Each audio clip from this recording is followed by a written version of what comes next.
Hello मेरे प्यारे बच्चे, क्या हाल चाल है? कैसे हैं आप सब? आप सभी का आपके अपने YouTube channel unique science classes में स्वागत है। आप लोगों की पढ़ाई कैसे चल रही है? आशा करते हैं आप लोगों की पढ़ाई लिखाई ठीक ठाक से चल रही होगी। जैसा कि आप लोगों का कक्षा 12 का अंशाल चल रहा था, अंशाल में आप लोगों को जो कक्षा 12 का सेट नंबर था, अंशाल में सेट नंबर 6 था 348 GL। 348 GL में मैं आप लोगों को क्वेश्चन नंबर 7 तक बता दिए गए थे। आज उसी के आगे क्वेश्चन नंबर 8 को लेकर आए हैं और क्वेश्चन नंबर 8 जो है हम लोग देखेंगे कि क्वेश्चन नंबर 8 क्या कह रहा है। क्वेश्चन नंबर 8 क्या है? क्वेश्चन नंबर 8 आप देख रहे हैं कि निम्नलिखित में से किन्हीं दो को सचित्र समझाइए। यानी इसमें आप देख रहे हैं दो को क्या करना है, सचित्र समझाना है। यानी ये पूरा क्वेश्चन नंबर क्या है, 5 नंबर का है और 5 नंबर में क्या है 2.5 यानी 2.5 नंबर के दो है। यानी किसमें क्या करना है, दो को समझाना है। तो यानी 2.5 नंबर दोनों के रहेंगे। अब इसमें आप देखने हैं इसमें कितना दिया है, 3 दिया है। पहला दिया है द्विकुंडली डीएनए की संरचना की विशेषता बताना है, पारतंत्र के घटक और मानव अंडार। यानी एग्जाम में दो को लिखना है। एग्जाम में किसको लिखना है, दो को क्यों लिखना है, लेकिन मैं आप लोगों को सॉल्व कराऊंगा तीनों। यानी द्विकुंडली डीएनए की संरचना की विशेषताएं भी सॉल्व करवाएंगे, पारतंत्र के घटक भी सॉल्व करवाएंगे और मानव अंडार भी सॉल्व कराएंगे। अब इसमें क्या करना है, सचित्र समझाना है, यानी चित्र सहित समझाना है।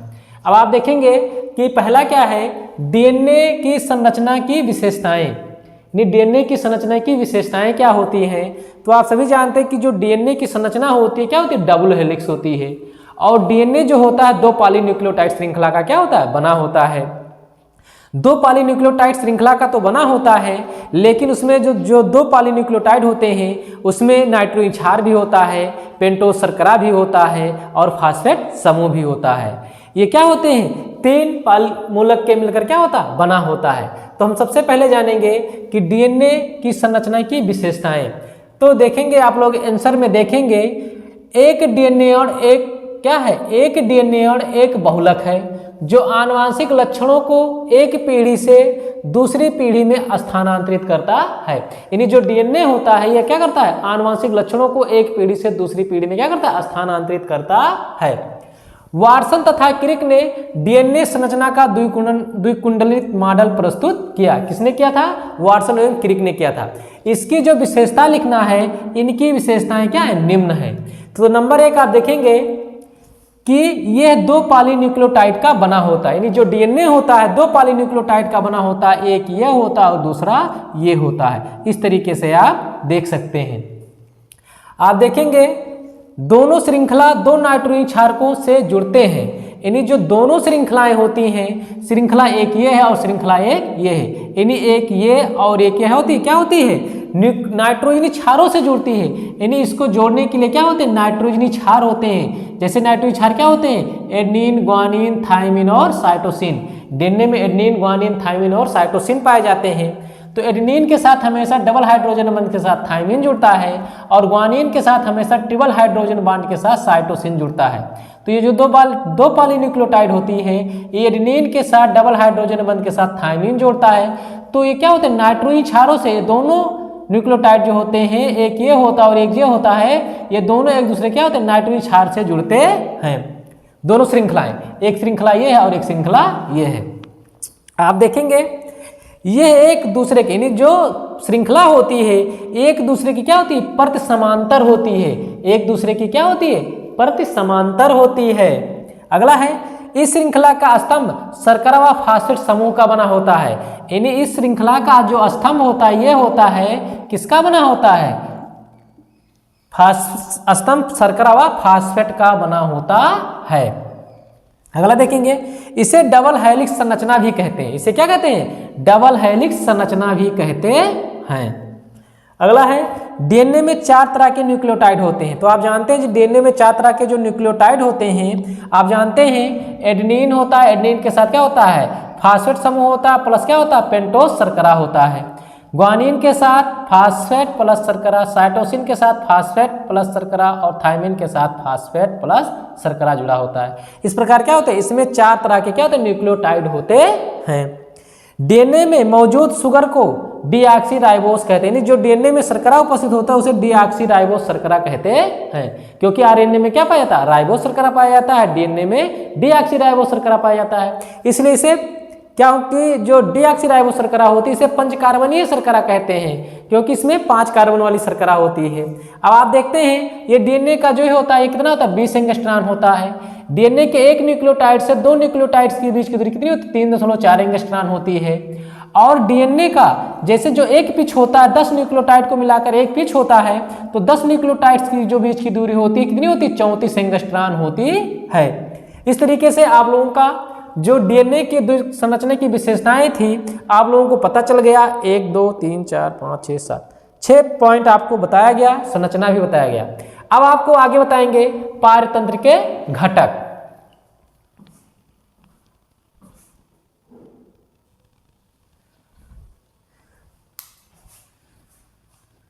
हाँ फ्रेंड्स, तो आप लोगों को बताया गया था कि दूसरा बताया जाएगा पारतंत्र के घटक। तो आप सभी जानते हैं जो पारतंत्र होता है, पारतंत्र के कितने घटक होते हैं, 2 घटक होते हैं। एक जैविक घटक होता है और एक क्या होता है, अजैविक घटक होता है।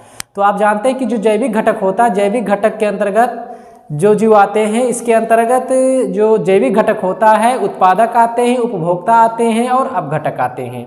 तो जो उत्पादक होता है, उत्पादक के अंतर्गत स्वपोषी जीव आते हैं, उपभोक्ता के अंतर्गत परपोषी जीव आते हैं और घटक के अंतर्गत क्या होते हैं, सूक्ष्म जीव आते हैं या इन्हें मृत जीव कहते हैं। तो जो उत्पादक होता है, उत्पादक के अंदर क्या आते हैं, हरे पेड़ पौधे आते हैं जो अपना भोजन क्या करते हैं, स्वयं बनाते हैं। तो आइए देखते हैं कि जो पारतंत्र के घटक होते हैं, तो आप जानते हैं पारतंत्र 2 घटकों का बना होता है। नंबर 1 है जैविक घटक। पारतंत्र में 3 प्रकार के जैविक घटक होते हैं, स्वपोषी यानी उत्पादक जिसे कहते हैं, परपोषी उपभोक्ता तथा अपघटक होते हैं। अब आप देखेंगे उत्पादक प्रोड्यूसर, इसमें देखेंगे ये हरे पादप एवं प्रकाश संश्लेषी बैक्टीरिया हैं जो सूर्य के प्रकाश में अकार्बनिक पदार्थों के द्वारा जटिल कार्बनिक पदार्थ बनाते हैं, इसलिए इन्हें हरे पादपों को स्वपोषित जीव कहते हैं। इसी में दूसरा है उपभोक्ता। क्या है, उपभोक्ता या परपोषी उपभोक्ता, कंज्यूमर। ये दिखेंगे ऐसे जीव जो भोजन के लिए किसी न किसी रूप से उत्पादकों पर आश्रित होते हैं, उपभोक्ता कहलाते हैं। उपभोक्ता को निम्न श्रेणी या निम्न वर्गों में बांटा गया है, जिसमें प्राइमरी, सेकेंडरी और टर्सरी, प्राथमिक उपभोक्ता, द्वितीयक उपभोक्ता और तृतीयक उपभोक्ता। तो आइए देखेंगे प्राथमिक उपभोक्ता क्या होता है, द्वितीयक उपभोक्ता क्या होता है और तृतीयक उपभोक्ता क्या होता है। तो आप देखेंगे प्राथमिक उपभोक्ता, प्राइमरी कंज्यूमर, देखेंगे ये उपभोक्ता अपने भोजन के लिए या अपना भोजन सीधे उत्पादकों से प्राप्त करते हैं। इन्हीं उत्पादकों का मतलब पेड़ पौधों से प्राप्त करते हैं, इसलिए इन्हें शाकाहारी जीव कहते हैं, जैसे गाय, भैंस, बकरी, खरगोश आदि।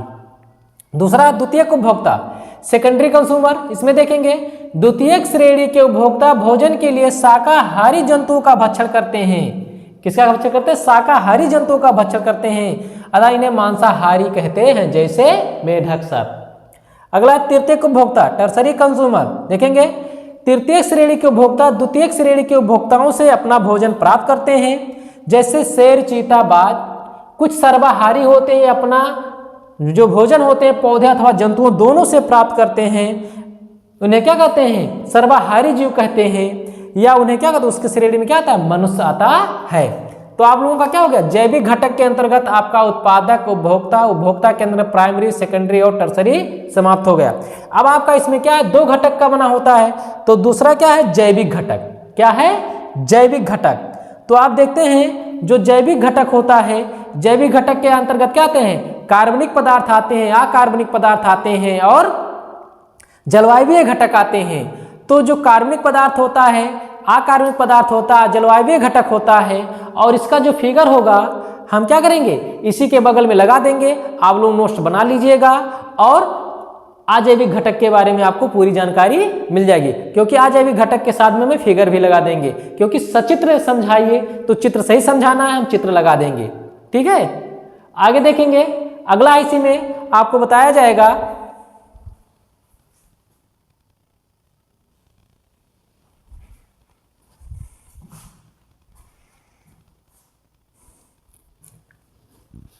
हाँ दोस्तों, तो देखेंगे आप लोगों का अगला है, इसी में तीसरा है, थर्ड है मानव अंडाणु। क्या है, मानव अंडाणु। तो आप देखेंगे मानव अंडाण जो होता है, ओवन जो होता है, ये इस पर टिप्पणी लिखना था। आप लोग देखेंगे सचित समझाना था आप लोगों को। इस मानव अंडाण में इसी के नीचे में रंगीन फिगर लगा देंगे और आप लोग देखकर फिगर आसानी से बना सकते हैं। तो पहले आप देखेंगे मनुष्य में अंडा छोटा, गोलाकार व अचल होता है। इसका आकार 100 माइक्रोमीटर होता है। यह आपीतकी तथा समपीतकी होता है। कैसा होता है? आपीतकी तथा समपीतकी होता है, क्योंकि इसमें पीतक की मात्रा बहुत ही कम होती है और यह अंडे के कोशिका द्रव्य में समान रूप से वितरित होता है, क्योंकि द्रव्य के मध्य में अगुणित केंद्रक पाया जाता है। पूरा अंडाण स्रावी पारदर्शी झिल्ली से घिरा होता है, जिसे जोना प्लेउडिसा कहते हैं। इस झिल्ली के चारों तरफ पुट्टिका कोशिकाओं के अवशेष अनियमित रूप से एक स्तर के रूप में स्थित होते हैं। इस स्तर को कोरोना रेडिएटा कहते हैं। कोरोना रेडिएटा स्तर की कोशिकाएं अंडोत्सर्ग के समय भी अंडाणु के चारों तरफ स्थित होती हैं, चारों तरफ से घेरे रहती हैं और धीरे धीरे निषेचन के समय तक विलुप्त हो जाती हैं। आप लोगों को इसके नीचे अंडाणु का फिगर लगा देंगे और आप लोग फिगर देखकर इस क्वेश्चन का पूरा सॉल्व आप लोगों को मिल जाएगा। इस तरीके से आप लोगों का क्वेश्चन नंबर 8 जो हो रहा है इस वीडियो में समाप्त हो रहा है। अब आप लोगों को क्वेश्चन नंबर 8 का जो अथवा होगा आपको नेक्स्ट वीडियो में मिलेगा। बढ़िया से प्रिपरेशन की तैयारी करते रहिए कि आने वाले 3 मार्च को आप लोगों का जो बोर्ड एग्जाम हो जीव विज्ञान का, जिसमें आप लोग अच्छे से अच्छे नंबर पाएं और आप लोग मेहनत करते रहिए। जो क्वेश्चन नंबर 8 का अथवा है नेक्स्ट वीडियो में लेकर आएंगे। धन्यवाद।